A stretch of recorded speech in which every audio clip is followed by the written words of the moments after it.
El transporte aéreo es el servicio de trasladar de un lugar a otro a pasajeros o cargamento mediante la utilización de aeronaves.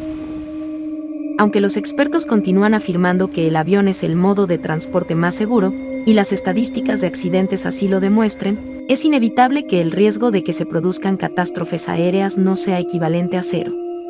Por desgracia, han sido muchas las personas que perdieron la vida en accidentes o atentados aéreos. A continuación, veremos algunos de los accidentes aéreos que marcaron un antes y después en la historia de la aviación.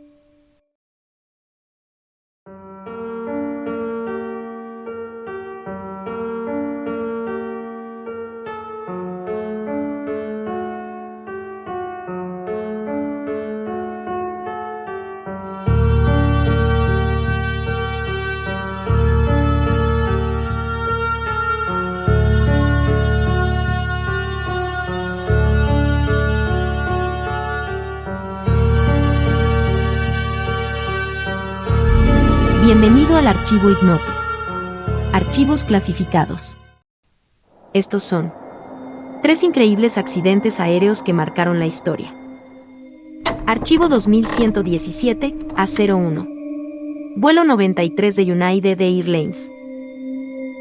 El vuelo 93 de United Airlines, efectuado el 11 de septiembre de 2001 por un avión Boeing 757, cubría el trayecto entre el Aeropuerto Internacional Libertad de Newark y el Aeropuerto Internacional de San Francisco, en los Estados Unidos. Fue uno de los 4 aviones secuestrados por Al-Qaeda durante los atentados del 11 de septiembre. El avión fue tomado por 4 secuestradores, y es el único que no llegó a su objetivo, ya que se estrelló en un campo de Pensilvania. Khalid Sheikh Mohammed, uno de los terroristas que planearon el atentado, confirmó que el avión se dirigía al Capitolio de los Estados Unidos.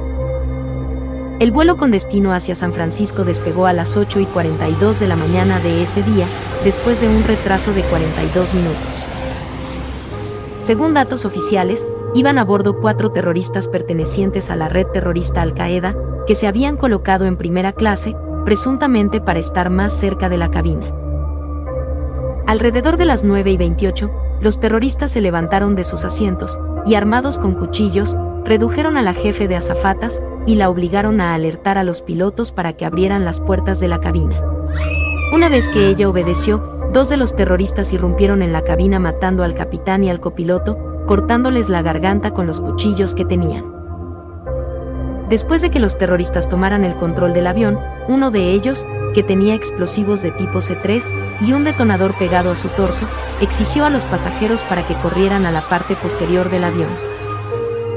Uno de los pasajeros se levantó de su asiento y comenzó a exigir respuestas sobre lo que estaba sucediendo. Según los testimonios de las víctimas, que pudieron hablar por teléfono durante el secuestro, en ese momento ocurrió la primera muerte de un pasajero.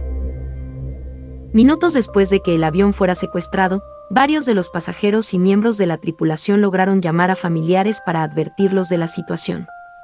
Tras enterarse de que otros aviones habían sido estrellados contra las Torres Gemelas y el Pentágono, enseguida supieron que aquello no era un secuestro normal, sino una misión suicida. En ese momento, 4 de los pasajeros formaron un plan para recuperar el avión de los secuestradores. Al discutir sus opciones y votar en un curso de acción, decidieron asaltar la cabina y tomar el control del avión. 2 de los secuestradores se habían encerrado en la cabina de pilotaje, y los 40 pasajeros aparentemente se unieron para impedir que el control siguiera en manos de los terroristas.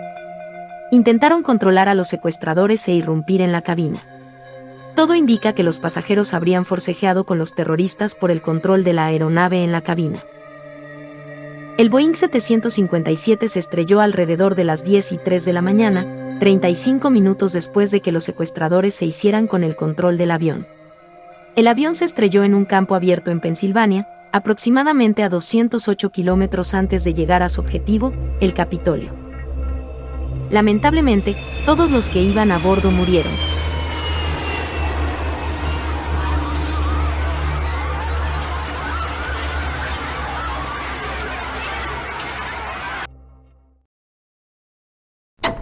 Archivo 2118 A77. Accidente de los rodeos. Se conoce como accidente de los rodeos al choque entre dos aviones Boeing 747 que se produjo el 27 de marzo de 1977 en el aeropuerto de Los Rodeos, en el norte de la isla española de Tenerife. Fue el accidente aéreo más grave de 1977, el más catastrófico en una colisión aérea en tierra, el más mortífero de España, así como el peor desastre a nivel mundial en la historia de la aviación. Los aviones siniestrados fueron el KLM 4805, vuelo charter de la línea aérea neerlandesa KLM, que volaba desde Ámsterdam, en dirección al aeropuerto de Gran Canaria en España, y el PAA 1736, vuelo regular de Panam, que volaba desde Estados Unidos, hacia el aeropuerto de Gran Canaria. Un aviso de bomba en el aeropuerto de Gran Canaria llevado a cabo por independentistas canarios, un grupo armado del Movimiento por la Autodeterminación e Independencia del Archipiélago Canario, provocó que muchos vuelos fueran desviados a Los Rodeos, incluidos los dos aviones involucrados en el accidente.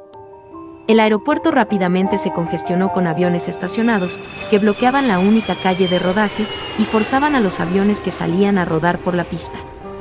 Parches de niebla espesa se desplazaban por el aeródromo, de modo que las aeronaves y la torre de control no podían verse entre sí.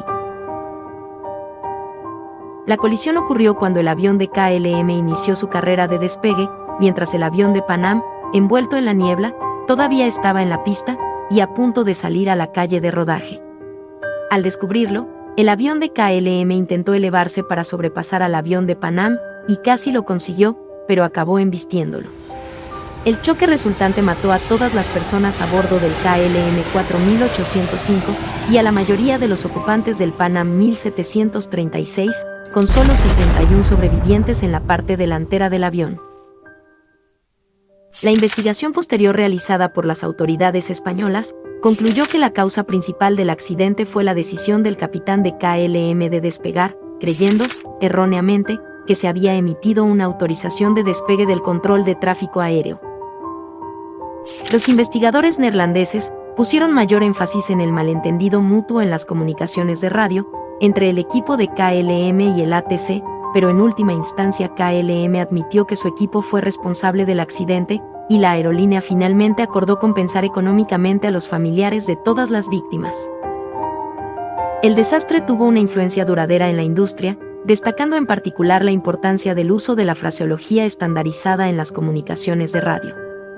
Los procedimientos de la cabina también se revisaron, lo que contribuyó al establecimiento de la gestión de los recursos de la tripulación como parte fundamental de la capacitación de los pilotos de las aerolíneas. El desastre generó en total 583 muertos.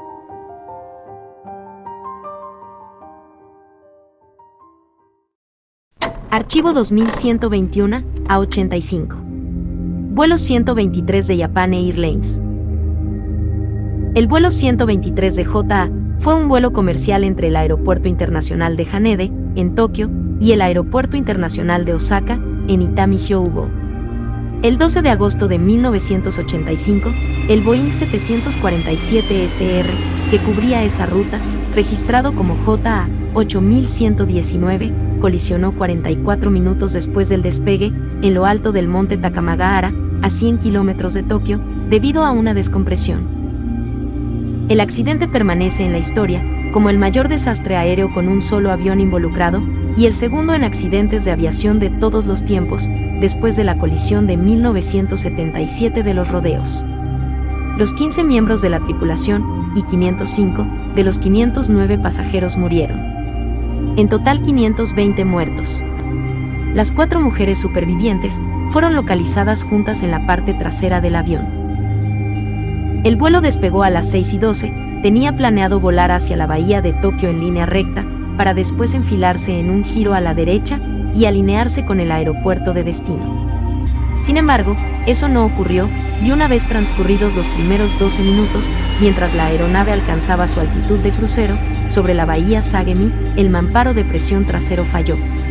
Como consecuencia del fallo, se perdió el estabilizador vertical y otras partes del avión que cayeron al mar, despresurizando la cabina y dañando gravemente las 4 líneas hidráulicas de la aeronave. Dándose cuenta del impacto fatal, los pilotos sintonizaron su transmisor en una banda de frecuencia exclusiva para señales de emergencia, dirigiéndose a Tokio, donde se les permitió el descenso, proporcionándoles los vectores principales para un aterrizaje de emergencia. En ese intervalo, el capitán de la aeronave sufrió una serie de extrañas parálisis. El resto de la tripulación también tuvo un poco de su juicio nublado debido a la hipoxia que estaban experimentando. Los controladores aéreos trataron de que la aeronave fuese guiada en línea recta hacia un aeropuerto más pequeño, pero relativamente fácil de aterrizar, en línea recta, concretamente en la ciudad de Nagoya, aunque para ese momento, los pilotos ya debían haber hecho el descenso. En ese momento hubo un silencio total, el cual no se determina si es por la pérdida de la conciencia de los pilotos, que estaban en una aeronave sin control en una zona de altitud. Con la pérdida de control total de las superficies estabilizadoras, el avión comenzó a oscilar, elevándose y descendiendo, en lo que es conocido como un ciclo fugoide, un modo de vuelo típico en accidentes de aeronaves, donde los controles están inhabilitados. Después de descender a 4.100 metros, los pilotos reportaron que la nave estaba totalmente incontrolable. Los pilotos consiguieron elevar el avión a una altitud de 4.000 metros, antes de entrar en un descenso vertiginoso a través de las montañas y desaparecer del radar a las 6:56, a 2.100 metros de altitud.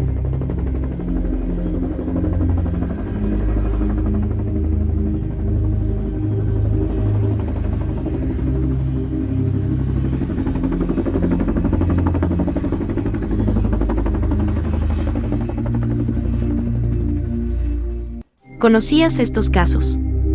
¿Conoces un caso similar? Estaré leyendo sus comentarios. No te olvides de suscribirte y compartir, me ayudaría mucho a seguir creciendo.